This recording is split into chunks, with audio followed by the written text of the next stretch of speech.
7-ci siniflər yeni kitabımızla davam edirik. Bugünkü səhifəmiz baxın 17. Deməli, əvvəlki səhifələri əvvəlki videolardan əldə edə bilərsiniz və biz hər mövzu üçün PDF həm də öyrəndiyimiz üçün, yəni mövzunu PDF-imizdən öyrəndiyimiz üçün gəlin baxaq. Aha. Və onu da qeyd edeyim ki, bu PDF-i bizim WhatsApp qrupumuzda paylaşacağım. WhatsApp qrupumuza daxil olmamısınızsa, açıqlama qismində link olacaq. Ora daxil olun. Deməli, gəlin baxaq. Müqayisə qaydası. Ədəd oxunda sağda yerləşən ədəd soldakından həmişə böyükdür. Deməli, sən ədəd oxunda müqayisə edirsənsə, bunu nəzərə al. Sonra 2 mənfi ədəddən modulu kiçik olan ədəd daha böyükdür.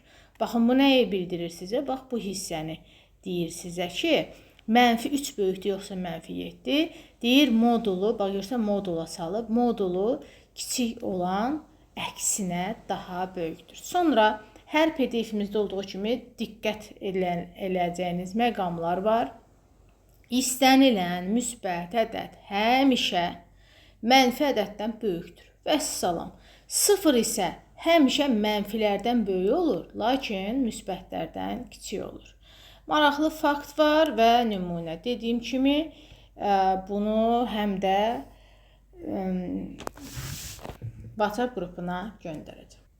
İndi isə keçək bizim mövzumuza. Artıq deməli sıralamanı öyrənəndən sonra, daha doğrusu müqayisədən məlumatlı olduqdan sonra baxaq. Deməli, birinci çalışma, ədəd oxunda qeyd olunmuş nöqtələrə ədədlərindən uyğun gələnləri müəyyənləşdirin və verilmiş ədədləri müqayisə edin. Əvvəla biz müqayisə edərkən, bax, qayda PDF-imdə də qeyd eləmişəm ki, ədəd oxunda sağda dayananlar solda dayananlardan böyükdür. Vəssalam, onda ən böyüyümüz hansıdır, dəyərli şagirdlərimiz? Y.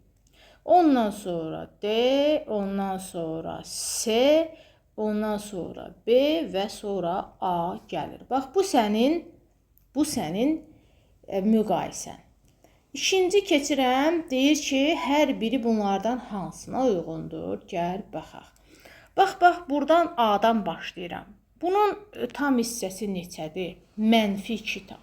Və gəlirsən, baxırsan. Mənfi 2 tam olan ədəd hansıymış? Mənfi 2.1. Deməli, bunun üstünə yazsam, mənfi 2.1. Bu şəkli dəftərində çəkmək istəmirsənsə, onda sadəcə yazırsan A mötərizədə mənfi 2.1. Vəssalam, sən dəftərində belə yazarsan.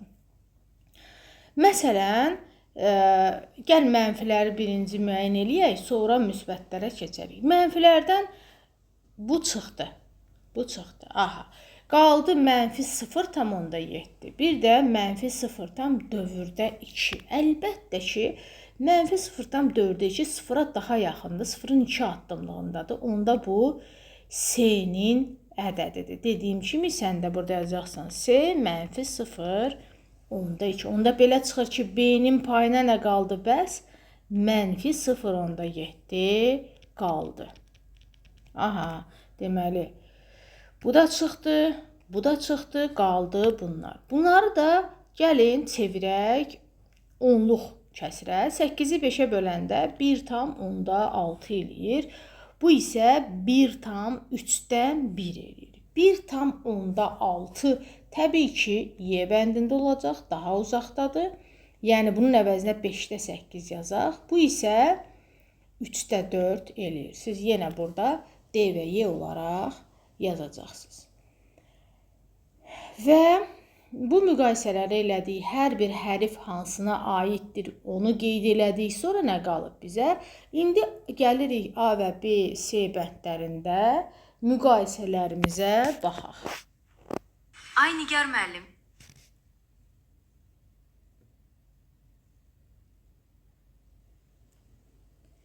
Aha. Deməli, burada mənfi 2.1 ilə 5-də 8 müqayisə. Bax, mən PDF-imdə sənə nə dedim? Gözəl insan. PDF-imdə dedim ki, Müsbətlər həmişə mənfidən böyükdür. Vəssalam, burada fikirləşmədən mənfini kiçik eləyəcəksən. B bəndində 2 mənfi var. Bəs 2 mənfi haqqında nə demişdim? Yadında demişdim ki, daha kiçik olan əksinə böyükdür. Burada 0 2-lərdir, bu isə 7-dir. Təbii ki, bu kiçikdir olmağına, lakin mənfi olduğuna görə bu böyük olacaq. Bax, belə olacaq. C-yə baxırıq, yenə 2 mənfi var.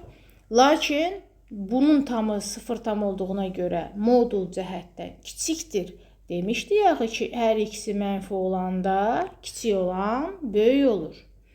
Bəs burada nə demişdik? Burada demişdik, həmişə müsbət böyükdür. Yəni, hansı nədir, neçədir, heç ona mən baxmıram. Gördün ki, burada 2 müsbətdir. Ay müəllim, bəs 2 müsbəti necə eləyək? 2 müsbəti 6-cı sinifdən bildiyimiz qayda ilə ya ortaq məxrəcə gətir, ya ortaq sürətə gətir. Bax, mən ortaq sürətə gətirəcəm. Bunun sürət və məxrəcini 2-yə vuracam.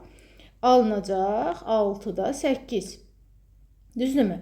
Sürətlər bərabər olanda məxrəci kiçik olan kəsir daha böyük idi. Bunu da yadımıza salmış olduq. Vəssalam. İkinci tapşırıq. Deyir, ədəd oxundan istifadə etməklə ədədləri müqayisə edin və ədəd oxumuzu da bizə çəkib. Nə demək istəyir? Yəni, ədəd oxunda hansı daha sağdadırsa, onu deyir, müqayisə edərək sağ və ya solu təyin et. Təyin et deyəni sağda deyəni böyük götür. Mən isə sizə burada artıq ədəd oxunda göstərimi bayaq göstərmişəm deyən hansı böyük, hansı kiçikdir olaraq göstərəcəm. Təbii ki, burada kiçik olan daha böyükdür. Niyə? Çünki hər ikisi mənfidir. Burada da hər ikisi mənfidir. Yenə kiçik olan böyükdür.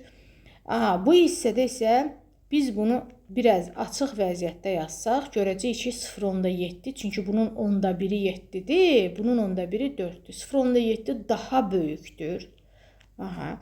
Burada hər ikisi mənfidirsə, deməli, mən baxmalıyam ki, hansı kiçikdirsə, deməli, o böyükdür. Mən təxminən bunu çevirsəm, təxminən yox, yəni onluq kəsirə çevirsəm, 2 tam 10-2 eləyir. Təbii ki, modul cəhətdən 2 tam 10-2 daha kiçikdir. Onda əksinə 2/2-nin böyük olduğunu bilirik. İkisi də mənfi olduğuna görə. Gəlirəm bura. Hər ikisinin tam hissəsi eynidir. Lakin 2-də 1 bilirəm ki, 3-də 1-dən daha böyükdür kəsir cəhətdən. Amma mənfilər olduğuna görə onda belə çıxır ki, 3-də 1 kiçik idi, amma mənfiləri müqayisə eləyəndə daha böyükdür. Gəlirəm bura. 0, bu açılışı 6, 6 və s. gedir. Əlbəttə ki, bu bundan daha böyükdür. Lakin hər ikisi mənfi olduğuna görə əksinə kiçik olan böyükdür.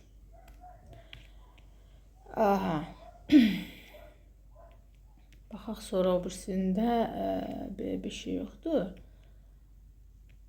Bu bölmənin 2 çalışması buradadır. Bu bölmənin 2 çalışması buradadır deyən. Gəlin bunları da buradan eləyək ki, bölmə yarımçıq qalmasın. Həm də ola bilər müəllimlər ev tapşırığı olaraq buranı veriblər. Heç nə, gəlin müqayisə eləyək. Artıq bunu bacarırıq. Deməli, 14/1, biri mənfi, biri müsbətdirsə fikirləşmədən müsbəti böyük götürürük. 0-la müqayisədə PDF-imdə də var idi. 0 böyük götürülür. 0-la müsbətdə müsbət böyük götürülür. Bunlar hamısı PDF-də var. Mənfi ilə müsbətdə müsbət böyük götürülür. Mənfi ilə müsbətdə müsbət böyük götürülür. Yenə burada müsbət böyük götürülür. Müsbət böyük götürülür. 0 böyük götürülür. Müsbət böyük götürülür. Hər ikisi mənfi olanda neynirəm? 3-ü 2-yə böləndə bu da 1/5 eləyir. Deməli, bunlar əslində bərabər imiş. Burada müsbət böyükdür, burada müsbət böyükdür. Çox sadə misaldır. 4-cü tapşırıq bölmənin son tapşırığıdır. Deyir, verilmiş ədədlərin hər birinin ədəd oxunda hansı iki ardıcıl tam ədədin arasında yerləşdiyini tapın. Ədədləri onlara uyğun nöqtələrin koordinat oxundakı yerinə əsasən müqayisə edin. Deməli, biz həm də bunu müqayisə edəcəyik. Gəlin baxaq. Bax, -2.2. Təbii ki, ədəd oxunda -2-dən solda dayanır. Təxminən buralarda -2.2 burada dayanır. -1 dövrdə 7. -1 tamdırsa, -1 ilə -2 arasında təxminən buralarda dayansın. Sonra və bunu elə müqayisə eləyək. Təbii ki, sağda -1 tam dayandığına görə bu daha böyükdür. İndi gələk bura. -2.1. Yenə -2 tamdan solda dayanır. Bax, buradadır bu. -1.8 isə buradadır. Təbii ki də -1.8 daha sağda dayandığına görə bu böyükdür. Gələk buna. -1.7 təxminən elə buralardadır. Sonra -0.4. -0.4 0 ilə -1 arasında təxminən buralarda. Təbii ki, -0.4 bundan daha sağda dayandığına görə bu daha böyükdür. Gəlirəm bura. -11/5 əvvəla bunu çevirirəm -2.2 eləyir. Bunu çevirəndə isə -1.6 eləyir? 6 eləyir. Təbii ki, ədəd oxunda bunu yerləşdirsək, bu daha sağda dayanacaq. Və bura baxırıq. -1.6 -1.6 təxminən buralarda dayanır. 0.6 isə -0, daha doğrusu dövrdə 6 isə təxminən buralarda dayanır. Təbii ki, bu daha sağda olduğuna görə bu daha böyükdür. Belə, əziz şagird, biz deməli hansı bölməni elədik? Ədəd oxundan istifadə etməklə rasional ədədlərin müqayisəsini işlədik bugün. Növbəti mövzunu isə növbəti videoda görüşənədək. Rasional ədədlərin müqayisəsi və sıralamasını bugün işlədik. Sağ ol.